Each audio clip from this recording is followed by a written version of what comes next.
निकाय और पंचायती राज चुनावों का कार्यक्रम सरकार ने घोषित कर दिया है। सत्ता पक्ष और विपक्ष शहरी और निकाय चुनाव की तैयारियों में जुट गए हैं। गृह राज्य मंत्री जवाहर सिंह बेढम से बीजेपी की तैयारी को लेकर खास बातचीत की पॉलिटिकल एडिटर लाल सिंह फौजदार ने। चुनाव का शंखनाद हो चुका है। सरकार ने पूरा शेड्यूल बनाकर कोर्ट में जारी कर दिया है। लिहाजा अब राजस्थान की सियासत में आरोप प्रत्यारोप के साथ साथ दावे भी होंगे, वायदे भी होंगे, तो विपक्ष हमला भी करेगा। मेरे साथ गृह राज्य मंत्री जवाहर सिंह बेढम है, उनसे बात करते हैं। जवाहर सिंह जी, लंबे समय से जनता को तो इंतजार था ही, कहीं ना कहीं सरकार के लिए बड़ी चुनौती बन गया, क्योंकि विपक्ष लगातार आपको कटघरे में खड़ा कर रहा था कि अब चुनाव नहीं करा रहे हैं। देखिए, माननीय मुख्यमंत्री जी का स्पष्ट संदेश था कि एक राज्य एक चुनाव। क्यों कांग्रेस ने अपने कार्यकाल में पंचायत राज चुनावों को मजाक बना करके रख दिया था।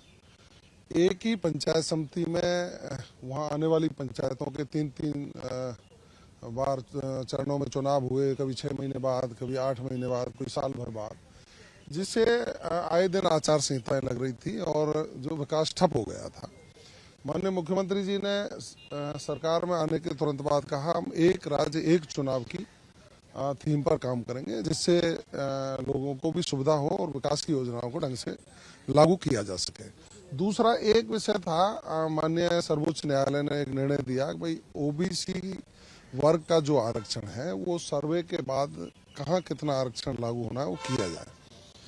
तो ओबीसी आयोग ने अपना काम शुरू किया, लेकिन देखिए कांग्रेस ने जब अपनी राजनीति शुरू की कि चालाकी से ओबीसी वर्ग के लोगों के प्रतिनिधित्व को कांग्रेस हटाना चाह रही थी।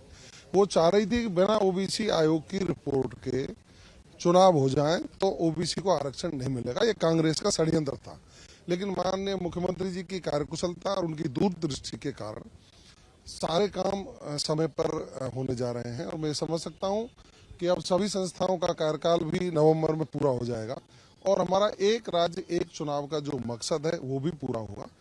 जहां तक जनता की अपेक्षाओं की बात है, तो हमारी सरकार ने सबने मिलकर जनता के द्वार पर सरकार को भेजा, सभी अधिकारियों को भेजा, ग्रामीण सेवा शिविर लगवाए, शहरी सेवा शिविर लगवाए, उनके फॉलोअप कैंप भी जारी हैं और जहां जहां विकास की आवश्यकता थी वहां राशि आवंटित करके डेवलपमेंट के काम कराए हैं।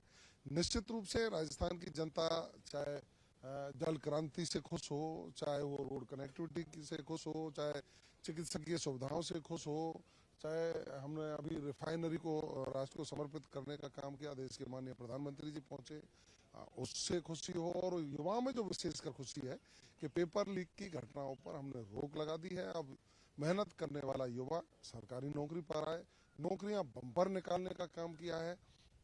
मैं समझ सकता हूं कि राजस्थान विकसित राजस्थान की यात्रा को पूरा करने के लिए दौड़ से पूरी गति से चल रहा है। माननीय मुख्यमंत्री जी समेकित विकास की भावना से सभी क्षेत्रों का एक विकास कर रहे हैं।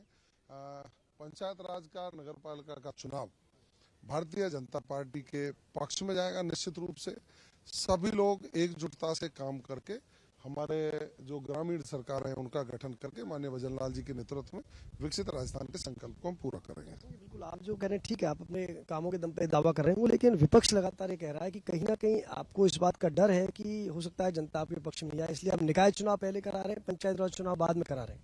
आप ये देखिए कि कांग्रेस के शासन में भी आधे से ज्यादा जिला प्रमुख भारतीय जनता पार्टी के बने थे। जनता चाह रही है, भारतीय जनता पार्टी की सरकार जनहित में काम कर रही है, जनता के प्रति जवाबदेह होकर के काम कर रही है, तो निश्चित रूप से भारतीय जनता पार्टी के साथ खड़ी है। कांग्रेस के लोग तो अपनी अंदरूनी लड़ाई से ही ग्रसित हैं और उन्होंने हमेशा झूठे आरोप लगाने की कोशिश की। अब आप एक बताइए, जब हम एक राज्य एक चुनाव की बात कर रहे हैं तो एक राज्य एक चुनाव तभी तो पूरा सपना पूरा हो पाएगा जब सबका कार्यकाल पूरा हो जाएगा, तब चुनाव होंगे। जब हम ये बात कर रहे हैं कि एक बार चुनाव हो जाएंगे तो 5 साल तक कम से कम वो काम कर पाएंगे। आए दिन किसी पंचायत समिति में, किसी जिला परिषद में आचार संहिता नहीं लगेगी और उसको पूरा करने का काम माननीय मुख्यमंत्री जी के नेतृत्व में हमने किया। पंचायतों का हमने परिसीमन भी किया, क्योंकि कांग्रेस के राज में तुष्टीकरण के आधार पर परिसीमन हुआ था और तुष्टीकरण के आधार पर परिसीमन करके उन्होंने अपनी तरीके से पंचायतों का गठन किया था। हमने नियमों को लागू करके, नियम बना करके उस हिसाब से पंचायतों का पुनर्गठन किया है।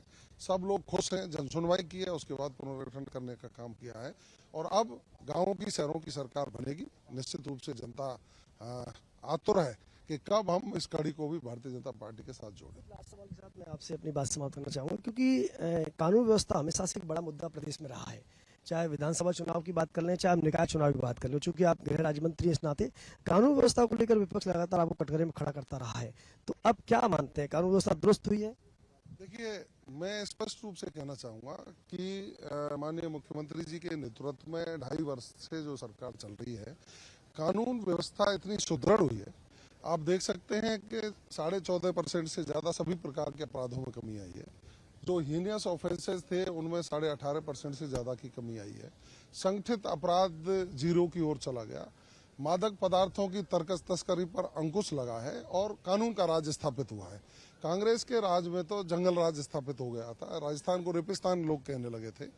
अब हमारी महिलाएं सुरक्षित हैं, हमारा युवा सुरक्षित है, स्वच्छंद रूप से काम कर सकते हैं।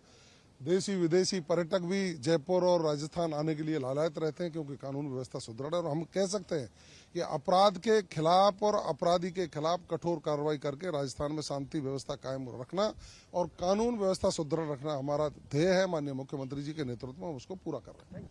ये थे गृह राज्य मंत्री जवाहर सिंह बेड़म, जिनका कहना है कि एक राज्य एक सपना, यानी एक चुनाव एक राज्य के सपने को साकार करते हुए भजनलाल सरकार आगे बढ़ रही है। उनका यह भी दावा है कि जिस तरह भजनलाल सरकार काम कर रही है, उसके दम पर शहरी और निकाय चुनाव में एक बार फिर कमल खिलेगा। वीडियो जर्नलिस्ट दिनेश के साथ लाल सिंह फौजदार, सच बेधड़क, जयपुर।